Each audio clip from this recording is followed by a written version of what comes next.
Patriarcas y Profetas, capítulo 32. La ley y los dos pactos.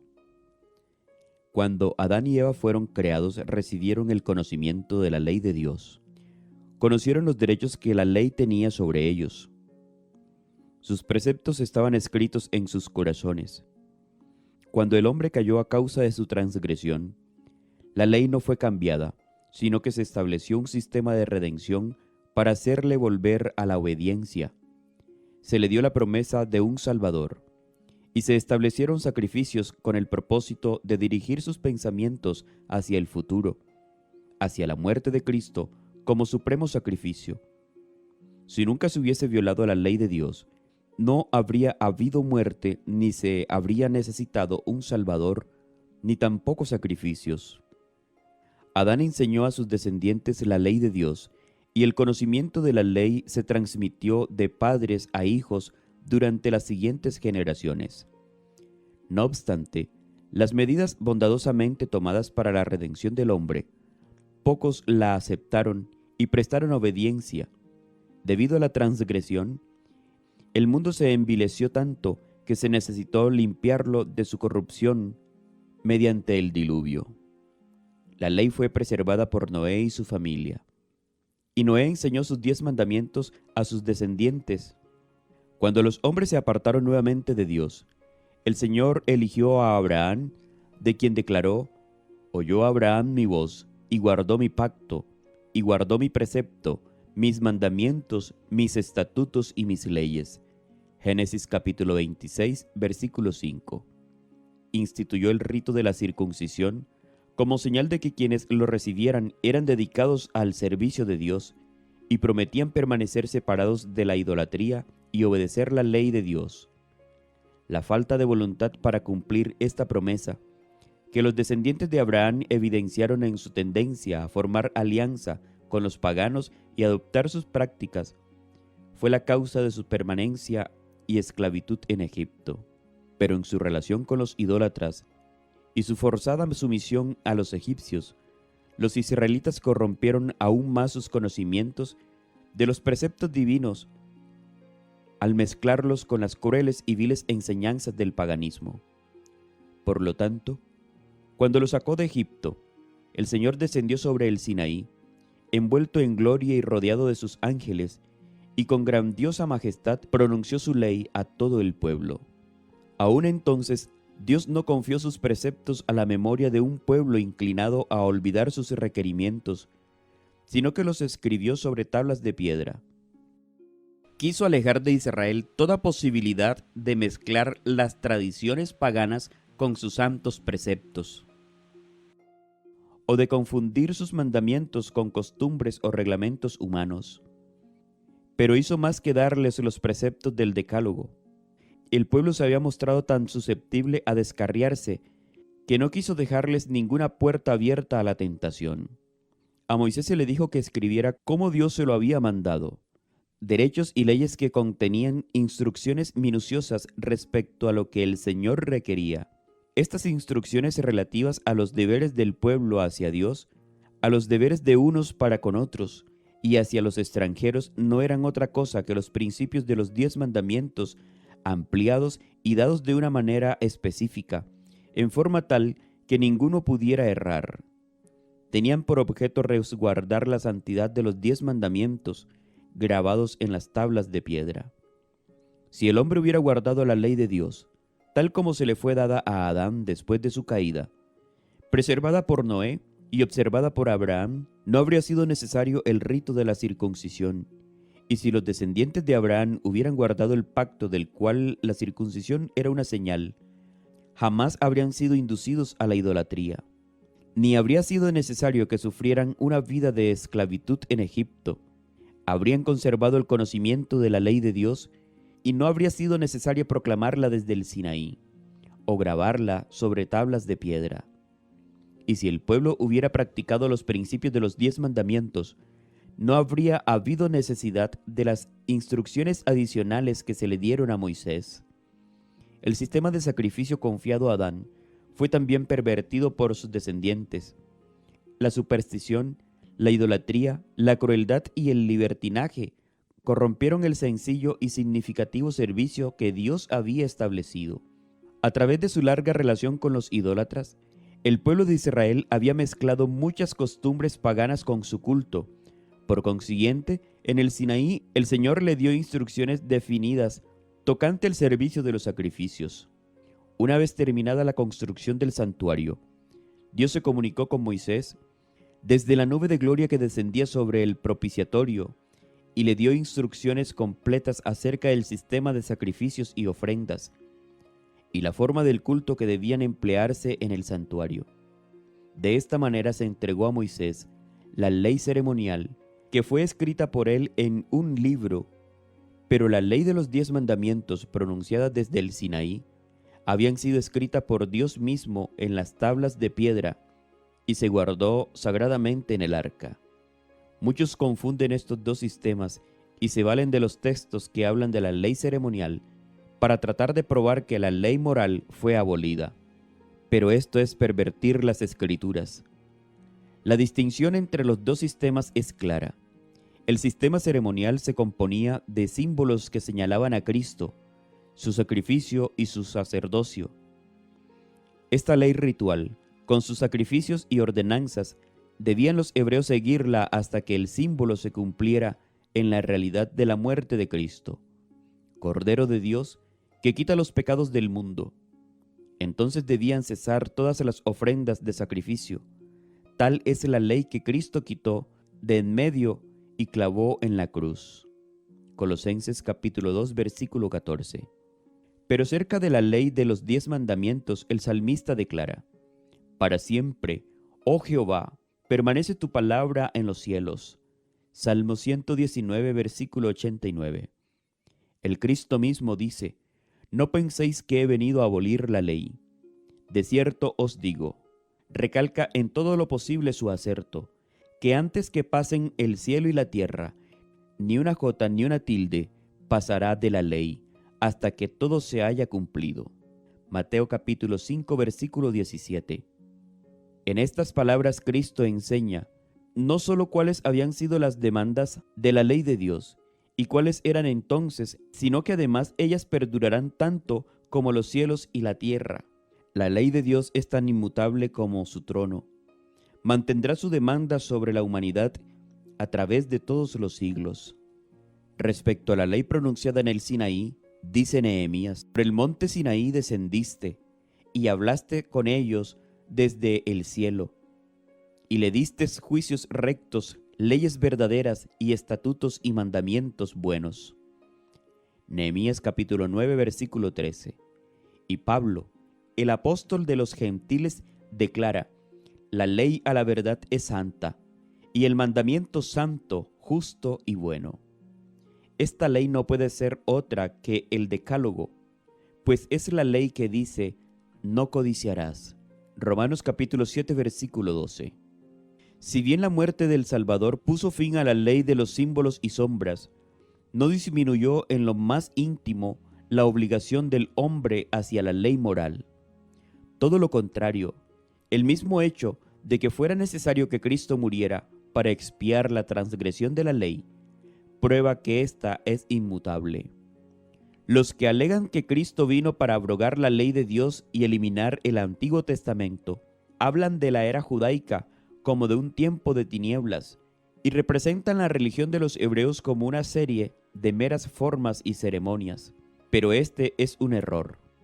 A través de todas las páginas de la historia sagrada, donde está registrada la relación de Dios con su pueblo escogido, hay huellas vivas del gran Yo Soy.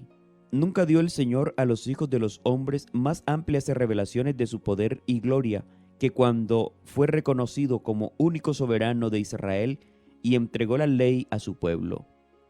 Allí había un cetro que no era empuñado por manos humanas, y las majestuosas manifestaciones del invisible Rey de Israel fueron indeciblemente grandiosas y temibles. En todas estas revelaciones de la presencia divina, la gloria de Dios se manifestó por medio de Cristo, no solo cuando vino el Salvador, sino a través de todos los siglos después de la caída del hombre y de la promesa de la redención.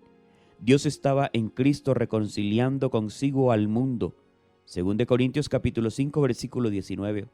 Cristo era el fundamento y el centro del sistema de sacrificios, tanto en la era patriarcal como en la judía. Desde que pecaron nuestros primeros padres, no existe comunión directa entre Dios y el hombre. El Padre puso el mundo en manos de Cristo para que por su obra mediadora redimiera al hombre y vindicara la autoridad y santidad de la ley divina. Toda comunicación entre el cielo y la raza caída se ha hecho por medio de Cristo. Fue el Hijo de Dios quien dio a nuestros primeros padres la promesa de la redención. Fue Él quien reveló a los patriarcas, Adán, Noé, Abraham, Isaac, Jacob y Moisés, comprendieron el Evangelio, buscaron la salvación por medio del sustituto y garante del ser humano. Estos santos varones de antaño comulgaron con el Salvador, que iba a venir al mundo en carne humana, y algunos de ellos hablaron cara a cara con Cristo y con ángeles celestiales. Cristo no solo fue el que dirigía a los hebreos en el desierto, el ángel en quien estaba el nombre de Jehová y quien, velado en la columna de nube, iba delante de la hueste, sino que también fue el quien dio la ley a Israel. En medio de la terrible gloria del Sinaí, Cristo promulgó a todo el pueblo los 10 mandamientos de la ley de su Padre y entregó a Moisés esa ley grabada en tablas de piedra. Fue Cristo quien habló a su pueblo por medio de los profetas. El apóstol Pedro, escribiendo a las iglesias cristianas, dice que los que profetizaron de la gracia destinada a vosotros inquirieron y diligentemente indagaron acerca de esta salvación, escudriñando qué persona y qué tiempo indicaba el Espíritu de Cristo que estaba en ellos, el cual anunciaba de antemano los sufrimientos de Cristo y las glorias que vendrían tras ellos. Primera de Pedro capítulo 1 versículo 10 y 11. Es la voz de Cristo la que nos habla por medio del Antiguo Testamento. El testimonio de Jesús es el espíritu de la profecía. En las enseñanzas que dio cuando estuvo personalmente entre los hombres, Jesús dirigió los pensamientos del pueblo hacia el Antiguo Testamento.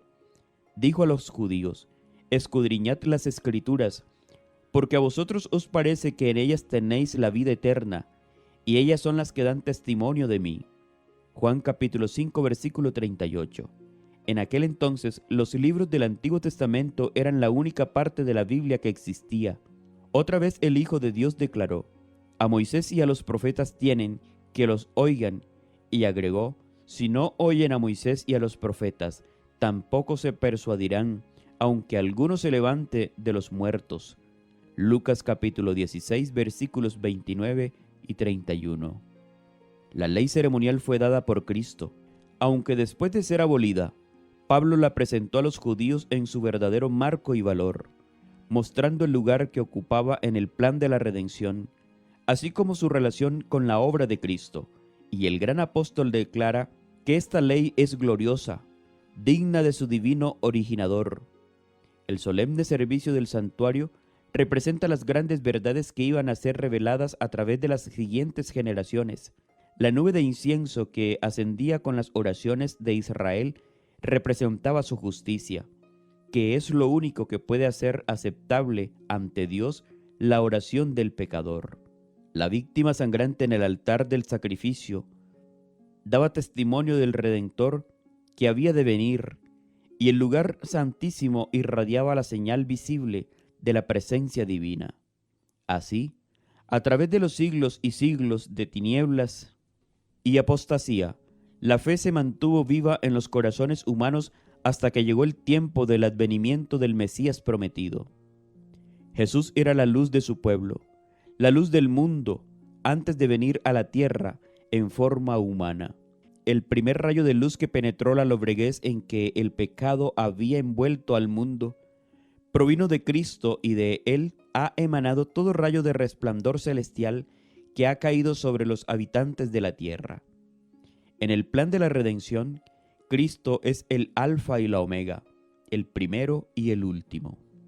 Después que el Salvador derramó su sangre para la remisión de los pecados y ascendió al cielo para presentarse ahora por nosotros ante Dios, Hebreos capítulo 9 versículo 24, Raudales de luz han brotado de la cruz, del Calvario y del santuario celestial. Pero porque se nos haya otorgado una luz más clara, no debemos menospreciar la que en tiempos anteriores fue recibida mediante símbolos que revelaban al futuro Salvador. El Evangelio de Cristo arroja luz sobre el sistema de culto judío y da significado a la ley ceremonial. A medida que se revelan nuevas verdades y se aclaran aún más los que se sabía desde el principio, se hace más manifiesto el carácter y los propósitos de Dios en su trato con su pueblo escogido. Todo rayo de luz adicional que recibimos nos hace comprender mejor el plan de redención, cumplimiento de la voluntad divina. En favor de la salvación del hombre, vemos nueva belleza y fuerza en la palabra inspirada y la estudiamos con interés más profundo y concentrado. Muchos opinan que Dios colocó una muralla divisoria entre los hebreos y el resto del mundo, que su cuidado y amor de los que privara en gran parte al resto de la humanidad se concentraba en Israel. Pero no fue el propósito de Dios que su pueblo construyera una muralla de separación entre ellos y sus semejantes. El corazón del amor infinito abarcaba a todos los habitantes de la tierra. Aunque lo habían rechazado, constantemente procuraba revelárseles y hacerlos partícipe de su amor y su gracia. Su bendición fue concedida al pueblo escogido para que éste pudiera bendecir a otros. Dios llamó a Abraham, lo prosperó y lo honró, y la felicidad del patriarca fue una luz para la gente de todos los países donde habitó. Abraham no se aisló de quienes lo rodeaban. Mantuvo relaciones amistosas con los reyes de las naciones circundantes y fue tratado por algunos de ellos con gran respeto. Su integridad y desinterés, su valor y benevolencia representaron el carácter de Dios. A Mesopotamia, a Canaán, a Egipto, hasta a los habitantes de Sodoma, el Dios del cielo se les reveló por medio de su representante. Asimismo se reveló Dios por medio de José al pueblo egipcio y a todas las naciones relacionadas con aquel poderoso reino. ¿Por qué dispuso el Señor exaltar a José a tan grande altura entre los egipcios?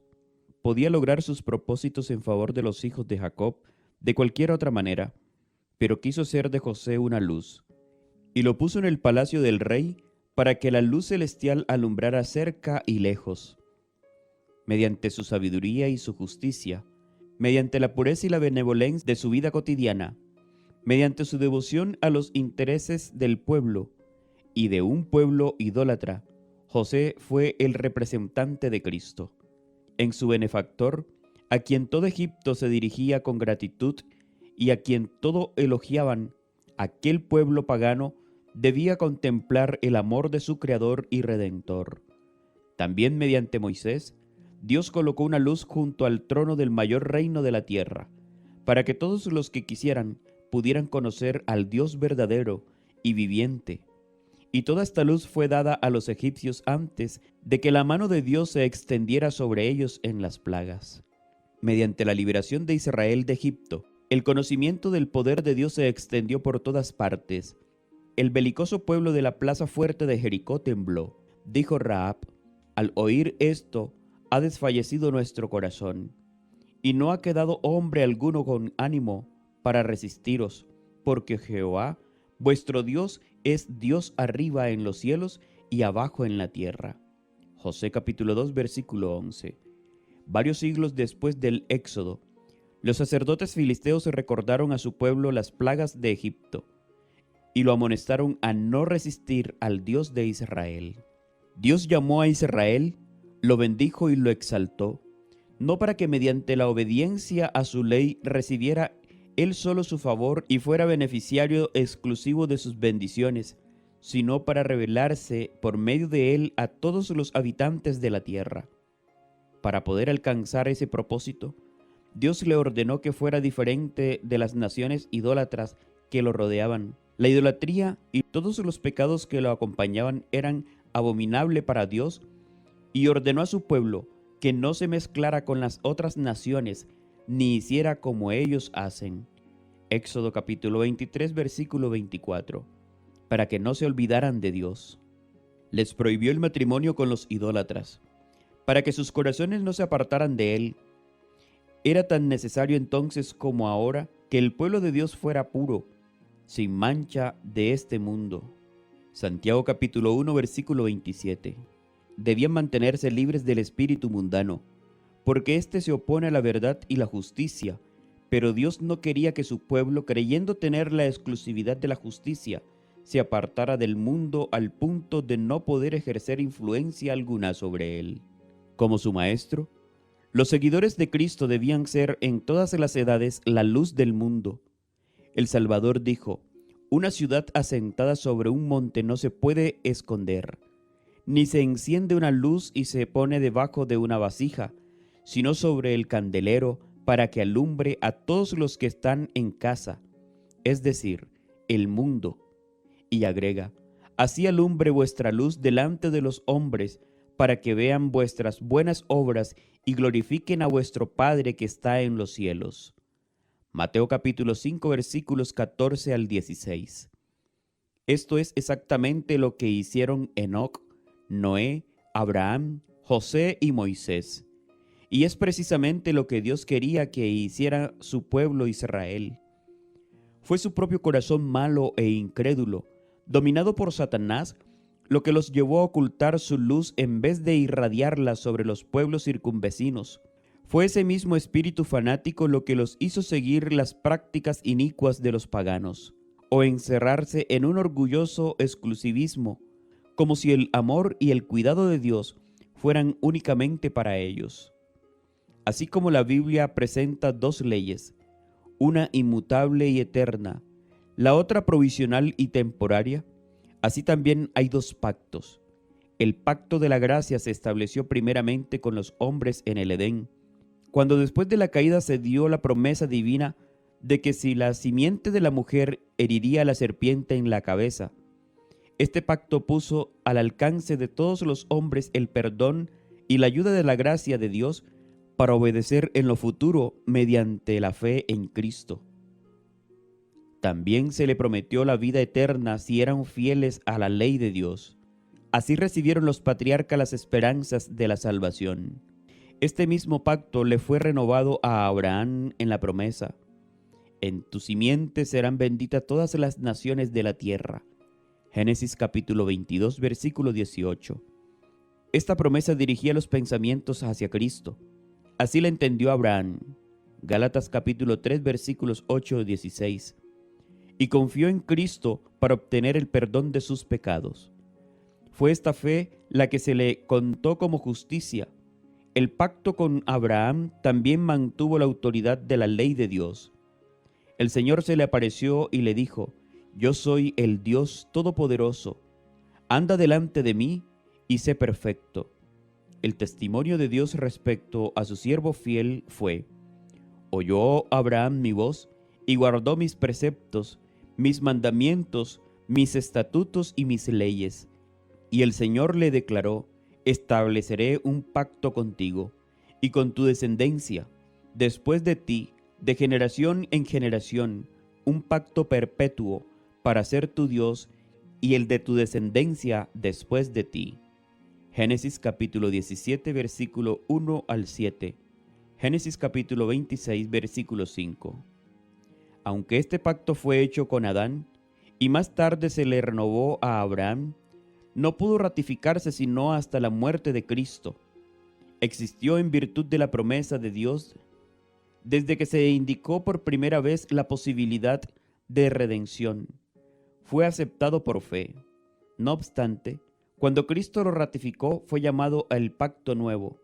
La ley de Dios fue la base de este pacto, que era sencillamente un arreglo para restituir al hombre a la armonía con la voluntad divina, para colocarlo en condición de poder obedecer la ley de Dios. Otro pacto, llamado en la Escritura el pacto antiguo, se estableció entre Dios e Israel en el Sinaí, y en aquel entonces fue ratificado mediante la sangre de un sacrificio. El pacto hecho con Abraham fue ratificado mediante la sangre de Cristo, y es llamado el segundo pacto o nuevo pacto, porque la sangre con la cual fue sellado se derramó después de la sangre del primer pacto.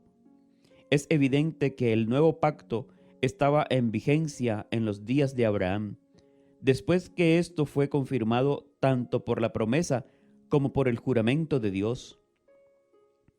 Dos cosas inmutables en las cuales es imposible que Dios mienta. Hebreos capítulo 6, versículo 18. Pero si el pacto confirmado a Abraham contenía la promesa de la redención, ¿por qué se hizo otro pacto en el Sinaí? Durante su esclavitud, el pacto había perdido en alto grado el conocimiento de Dios y de los principios del pacto de Abraham. Al libertarlos de Egipto, Dios trató de revelarle su poder y su misericordia para inducirlos a amarle. Los llevó al Mar Rojo, donde, perseguidos por los egipcios, parecía imposible que escaparan, para que vieran un total desamparo y necesidad de ayuda divina, y entonces los libró. Así se llenaron de amor y gratitud hacia Él, y confiaron en su poder para ayudarlos. Los ligó a sí mismo como su libertador de la esclavitud temporal. Pero había una verdad aún mayor que debía grabarse en sus mentes. Como habían vivido en un ambiente de idolatría y corrupción, no tenían un concepto verdadero de la santidad de Dios, de la extrema pecaminosidad de su propio corazón, de su total incapacidad para obedecer la ley de Dios y de la necesidad de un Salvador. Todo esto se les debía enseñar. Dios los llevó al Sinaí, manifestó allí su gloria y le dio la ley con la promesa de grandes bendiciones siempre que obedecieran. Ahora pues, si dais oído a mi voz y guardáis mi pacto, vosotros me seréis un reino de sacerdotes y gente santa. Éxodo capítulo 19, versículos 5 al 6. Los israelitas no percibían la pecaminosidad y no comprendían que sin Cristo les era imposible guardar la ley de Dios. Y con excesiva premura concertaron su pacto con Dios. Al creerse capaces de ser justos por sí mismos, declararon: haremos todas las cosas que Jehová ha dicho y obedeceremos. Éxodo capítulo 24, versículo 7. Habían presenciado la grandiosa majestad de la proclamación de la ley y habían temblado de terror ante el monte. Y sin embargo, apenas unas pocas semanas después, quebrantaron su pacto con Dios al postrarse a adorar una imagen fundida. No podían esperar el favor de Dios por medio de un pacto que ya habían roto. Y entonces, viendo su pecaminosidad y su necesidad de perdón, llegaron a sentir la necesidad del Salvador revelado en el pacto de Abraham y simbolizado en los sacrificios. Se vincularon con Dios como su libertador de la esclavitud del pecado. Ya estaban capacitados para apreciar las bendiciones del nuevo pacto. Los términos del pacto antiguo eran: obedece y vivirás. El hombre que los cumpla, gracias a ellos vivirá. Ezequiel capítulo 20, versículo 2, Levítico capítulo 18, versículo 5. Pero maldito el que no confirme las palabras de esta ley para cumplirlas. Deuteronomio capítulo 27, versículo 26. El nuevo pacto se estableció sobre mejores promesas: la promesa del perdón de los pecados y de la gracia de Dios para renovar el corazón y ponerlos en armonía con los principios de la ley de Dios. Pero este es el pacto que haré en la casa de Israel después de aquellos días, dice Jehová. Pondré mi ley en su mente y la escribiré en su corazón, porque perdonaré la maldad de ellos y no me acordaré más de sus pecados. Jeremías capítulo 31, versículos 33 y 34. La misma ley que fue grabada en tablas de piedra es escrita por el Espíritu Santo sobre las tablas del corazón. En lugar de tratar de establecer nuestra propia justicia, aceptamos la justicia de Cristo. Su sangre expía nuestros pecados. Entonces el corazón renovado por el Espíritu Santo producirá los frutos del Espíritu. Mediante la gracia de Cristo viviremos obedeciendo a la ley de Dios escrita en nuestro corazón. Al poseer el Espíritu de Cristo, andaremos como Él anduvo, por medio del profeta. Cristo declaró respecto a sí mismo: el hacer tu voluntad, Dios mío, me ha agradado, y tu ley está en medio de mi corazón. Salmo 40, versículo 8. Y cuando vivió entre los hombres, dijo, no me ha dejado solo el Padre, porque yo, lo que a él le agrada, hago siempre. Juan capítulo 8, versículo 29. El apóstol Pablo presenta claramente la relación que existe entre la fe y la ley bajo el nuevo pacto. Dice, justificado pues por la fe, tenemos paz para con Dios por medio de nuestro Señor Jesucristo. Luego, ¿por la fe invalidamos la ley? De ninguna manera. Más bien, confirmamos la ley, lo que era imposible para la ley, y por cuanto era débil por la carne. Dios envió a su Hijo en semejanza de carne de pecado, y a causa del pecado condenó al pecado en la carne, para que la justicia de la ley se cumpliera en nosotros, que no andamos conforme a la carne, sino conforme al Espíritu. Romanos capítulo 5 versículos 1 al 3. La obra de Dios es la misma en todos los tiempos, empezando con la primera promesa evangélica y siguiendo a través de las edades patriarcal y judía, para llegar hasta nuestros propios días. Ha habido un desarrollo gradual de los propósitos de Dios en el plan de la redención. El Salvador simbolizado en los atrios y ceremonias de la ley judía es el mismo que se revela en el Evangelio. Las nubes que envolvían su divina forma se han esfumado, la bruma y las sombras se han desvanecido, y Jesús, el Redentor del mundo, aparece claramente visible. El que proclamó la ley desde el Sinaí y entregó a Moisés los preceptos de la ley ritual, es el mismo que pronunció el sermón sobre el monte, los grandes principios del amor a Dios. El que proclamó como fundamento de la ley y los profetas son solo una reiteración de lo que él había dicho por medio de Moisés al pueblo hebreo. El Maestro es el mismo en las dos dispensaciones. Las demandas de Dios son las mismas. Los principios de su gobierno son los mismos, porque todo procede de aquel en el cual no hay mudanza ni sombra de variación. Santiago capítulo 1 versículo 17.